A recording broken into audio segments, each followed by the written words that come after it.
Welcome to this Maths Made Easy video on integrating trig functions. Now to start with, some results are best memorised, and the reason for that is because there's no easy way to derive these results. So we're going to try our best to commit these to memory.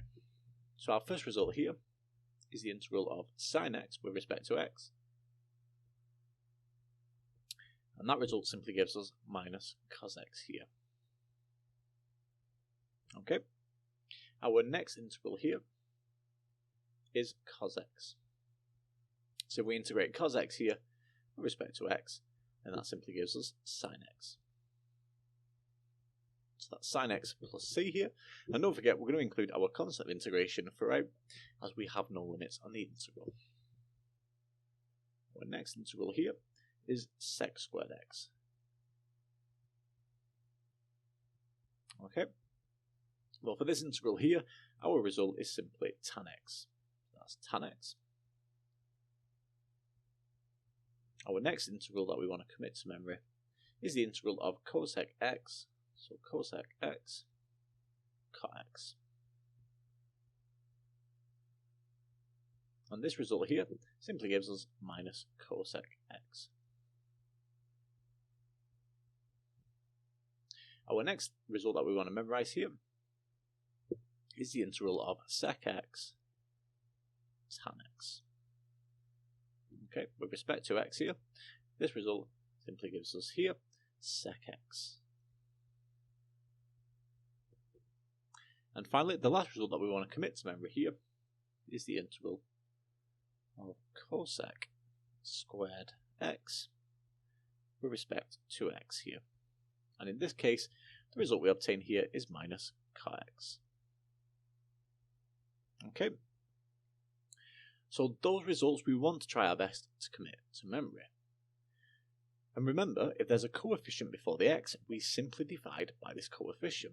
So in that case, if we have, say, let's write this in a different colour pen, if we have the integral of sine of ax plus b here with respect to x, well, in this case then, the integral of sine, we know is minus cos x, and as we have an a in front of the x here, we divide by that result. So we get minus 1 over a cos of ax plus b. And again, we have no limits on our integral, so don't forget the constant of integration there, our plus c. Okay, so that concludes the results that we want to memorize. Now we've just committed 6 results to memory. However, some results can be easily derived. So, for example, if we want the integral of tan x here, so we're looking for the integral of tan x with respect to x. So for this integral here, we're going to make use of trig identities. So in this case, we can write this as the integral of sine x over cos x. Okay, and this is with respect to x. Now here, what we're looking for is some form that we can easily integrate. At this point here, this isn't quite in a form that we can integrate yet. However, with a bit of manipulation here, we can easily get this into a form that we can integrate.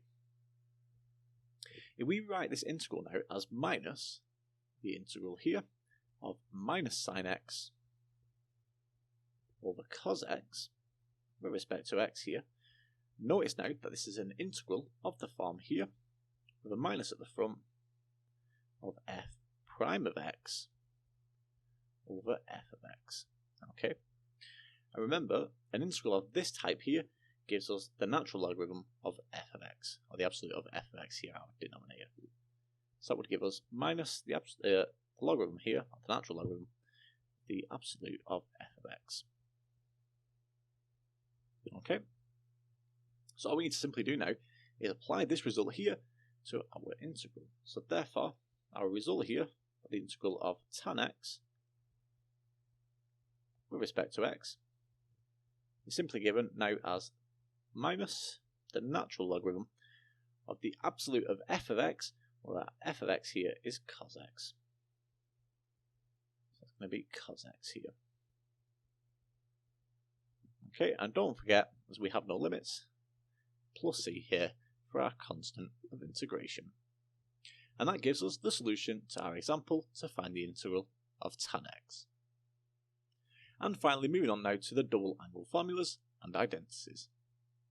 Now we can't integrate functions like sine squared x directly, but we can integrate sine of 2x. Therefore, by rearranging the double angle formulae here, we can easily go on to integrate harder types of trig functions. So the results that we want to commit to memory here are sine squared x. So sine squared x here, and this is equal to a half of 1 minus cos 2x. Okay, so that's our first result there that we want to commit to memory. The next result here is for cos squared x. So cos squared x, we can write that as a half times 1 plus cos 2x. Now you can see these results here are pretty similar, so they shouldn't be too difficult to remember. We've next got sin x cos x, so sin x cos x. And this result here is simply a half of sine 2x. And our final result here that we want to commit to memory is 2 tan x over 1 minus tan squared x. And this result here is simply tan of 2x. Okay. And again, we can't directly integrate tan squared x, but we can integrate sec squared x. So therefore, we can use the idea that tan squared x is equal to sec squared x minus 1 here, and also cot squared x is equal to cosec squared x minus 1 there. Okay, so we want to commit these results to memory to help us integrate more complicated trig functions now. And that concludes this Maths Made Easy video on integrating trig functions.